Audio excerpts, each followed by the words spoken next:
Halo, kita jumpa lagi di channel Welina Spayang Official. Nah, hari ini kita akan membahas pembahasan soal-soal tentang isu etik dan dilema dalam kebidanan. Oke, kita langsung saja mulai soal nomor 1. Sebelum kita lanjut videonya, saya mau informasikan bagi teman-teman sekalian kalau channel YouTube Welina Spayang Official membuka kelas bimbel privat online bagi teman-teman yang mau ikut ujian UKOM, SKB, ataupun P3K. Untuk informasi lebih lanjut dapat menghubungi nomor WA atau email di bawah ini atau dapat juga langsung klik di kolom deskripsi. Topik yang penting berhubungan dengan benar dan salah dalam kehidupan sehari-hari merupakan pengertian dari A. Isu, B. Isu etik, C. Isu moral, D. Dilema. Nah, di sini jawaban yang paling tepat adalah C. Isu moral. Oke, di sini saya akan kembali terangkan ya pengertian dari masing-masing option. Mungkin ini kelihatannya mirip-mirip, tapi kita akan bahas bersama. Isu adalah masalah pokok yang berkembang di masyarakat yang belum tentu kebenarannya dan masih membutuhkan pembuktian. Sedangkan isu etik dalam pelayanan kebidanan merupakan topik yang berkembang di masyarakat tentang nilai manusia yang berhubungan dengan kebidanan. Nah, kalau isu moral itu merupakan topik yang penting yang berhubungan dengan benar dan salah dalam kehidupan sehari-hari. Nah, dan kalau dilema itu merupakan keadaan di mana kita diperhadapkan pada dua alternatif pilihan yang kelihatannya sama atau hampir sama dan membutuhkan pemecahan masalah. Jadi topik yang penting berhubungan dengan benar dan salah dalam kehidupan sehari-hari ini merupakan pengertian dari C. Isu moral. Oke teman-teman, sebelum kita lanjut videonya, saya mau promosikan kepada teman-teman sekalian. Dalam rangka memantapkan persiapan kamu dalam menghadapi CPNS, kamu bisa belajar bersama di bimbel Bisa CPNS. Bisa CPNS adalah teman belajar online dalam mempersiapkan diri kamu menghadapi seleksi CPNS. Ada paket SKD dan juga paket SKB. Nah, paket SKB kesehatan ada 5 bidang ilmu yaitu perawat, apoteker, bidan, dokter gigi, dan dokter umum. Ada paket silver dan ada paket gold. Caranya sangat gampang, kamu tinggal download aplikasi Bisa CPNS, kemudian daftar buat akun. Nah, kemudian saat melakukan pembayaran paket SKB, pembelian paket SKB, jangan lupa masukkan kode voucher, kode referral Welina, huruf kecil semua, kamu akan mendapatkan potongan diskon sebesar 30.000. Nah, jadi tunggu apa lagi? Ayo belajar bersama, bergabung di Bisa CPNS. Oke, soal nomor 2, seorang anak hendak pergi ke sekolah. Sebelum berangkat, anak tersebut berpamitan kepada orang tuanya sambil mencium tangan dan mengucapkan salam. Perilaku tersebut termasuk kepada A. Etika, B. Norma, C. Nilai, D. Moral. Nah, di sini jawaban yang paling tepat adalah A. Etika. Nah, saya akan terangkan pengertian dari masing-masing ya. Etika itu merupakan nilai-nilai atau norma-norma moral yang menjadi pegangan bagi seseorang. Nah, sedangkan nilai itu adalah sesuatu yang ditujukan dengan ya, yang mempunyai makna konotasi yang positif. Ya, misalnya dalam kita membuat skala ukur ya, seperti nilai berapa dia skor benar ya. Nah, kira-kira seperti itu nilai ya. Kemudian kalau norma itu merupakan aturan atau kaidah yang dipakai sebagai tolak ukur untuk mengukur nilai. Nah, jadi di sini contoh yang diberikan bahwa seorang anak pergi ke sekolah sebelum berangkat harus berpamitan kepada orang tua sambil mencium tangan dan mengucapkan salam. Nah, ini merupakan perilaku yang termasuk ke dalam A. Etika. Soal nomor 3, melakukan cloning manusia merupakan contoh dari A. Clinical etik, B. Bioetik, C. Metaetik, D. Deontologi. Jawabannya adalah B. Bioetik. Saya akan terangkan ya masing-masing option. Di sini saya akan terangkan cukup luas ya. Jadi tipe-tipe etik itu ada 3. Yang pertama adalah bioetik ya. Bioetik ini merupakan studi filosofi yang mempelajari tentang kontroversi dalam etik yang menyangkut masalah biologi dan juga pengobatan.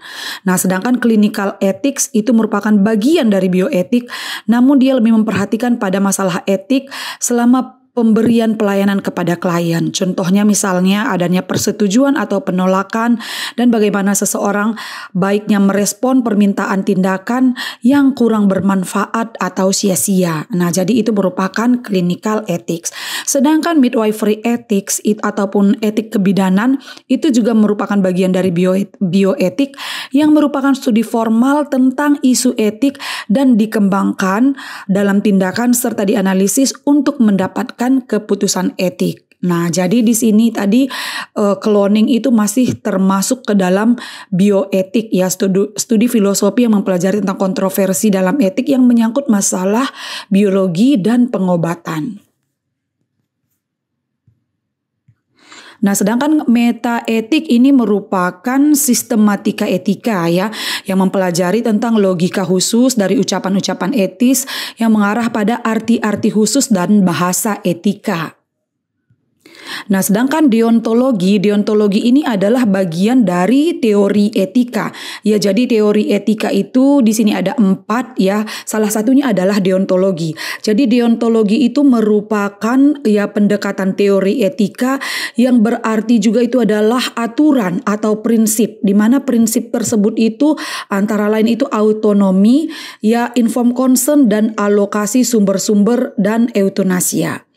Nah, sedangkan kalau hedonisme itu adalah merupakan teori etika, ya teori etika itu yang berarti mempunyai arti baik, apa yang memuaskan keinginan kita, yang meningkatkan kuantitas dan kesenangan serta kenikmatan dalam diri kita.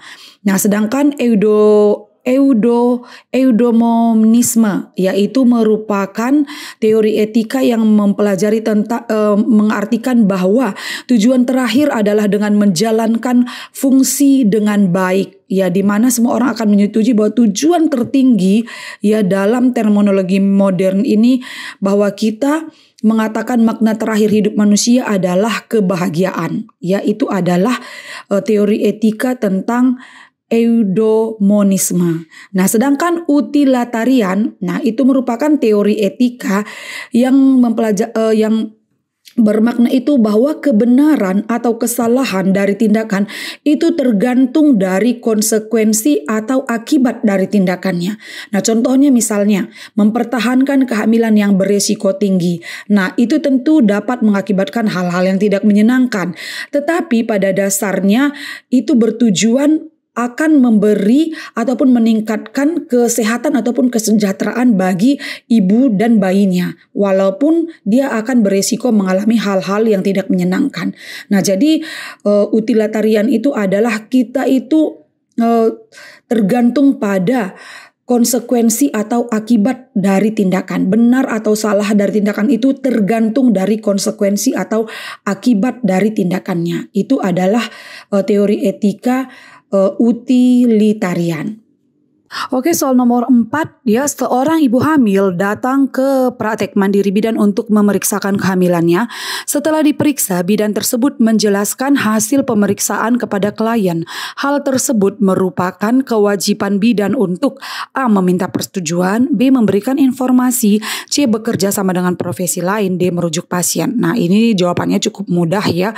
Jawabannya adalah B. memberikan informasi, karena bidannya sudah selesai melakukan pemeriksaan dan kewajiban bidan seharusnya adalah memberikan informasi hasil pemeriksaan kepada klien. Jadi jawabannya adalah B.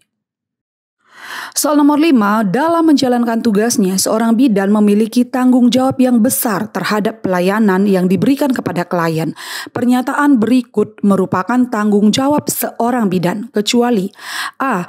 untuk mendapat dan mempertahankan pengetahuan dan keterampilan sebagai bidan, B. untuk memberi pelayanan kepada klien secara optimal, C. sebagai komunikator mengadakan komunikasi secara baik dengan sesama bidan, klien, dan keluarga, D. sebagai pengelola dalam mengadakan konseling dengan klien.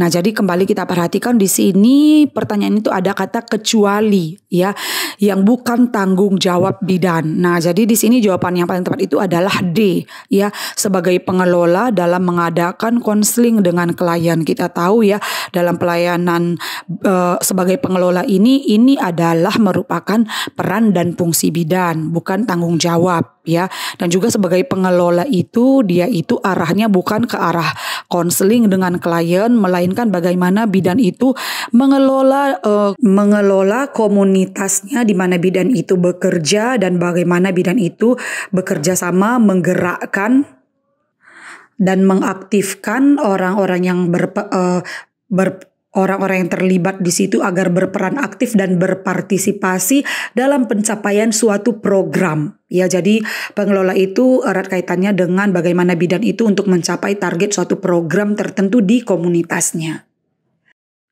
Oke, soal nomor 6, seorang perempuan hamil anak pertama didampingi keluarga datang ke rumah sakit dan mengeluh mules-mules. Hasil pemeriksaan bidan diketahui pasien tersebut hipertensi dan anak kembar. Kemudian bidan menjelaskan kepada pasien dan keluarga mengenai tindakan medis yang akan diberikan dan meminta persetujuan yang harus ditandatangani oleh pasien. Tindakan bidan tersebut memenuhi kewajiban untuk A. Memberikan pelayanan asuhan kebidanan sesuai dengan standar profesi dan menghormati hak pasien. B. Merujuk pasien dengan penyulit kepada dokter yang mempunyai kemampuan keahlian yang sesuai dengan kebutuhan pasien.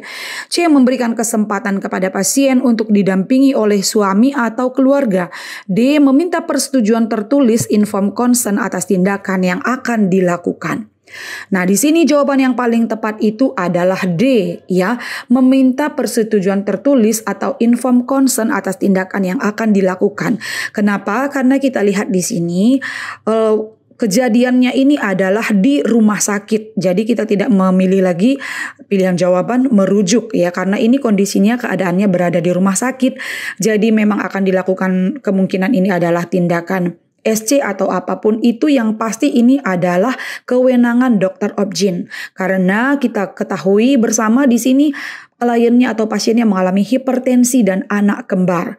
Ya, dan bidannya juga sudah menjelaskan kepada pasien dan keluarga. Jadi artinya perlu persetujuan secara tertulis atau informed consent. Jawabannya adalah D. Oke, sekian dulu pembahasan dari kita. Semoga bermanfaat dan bisa membantu teman-teman sekalian.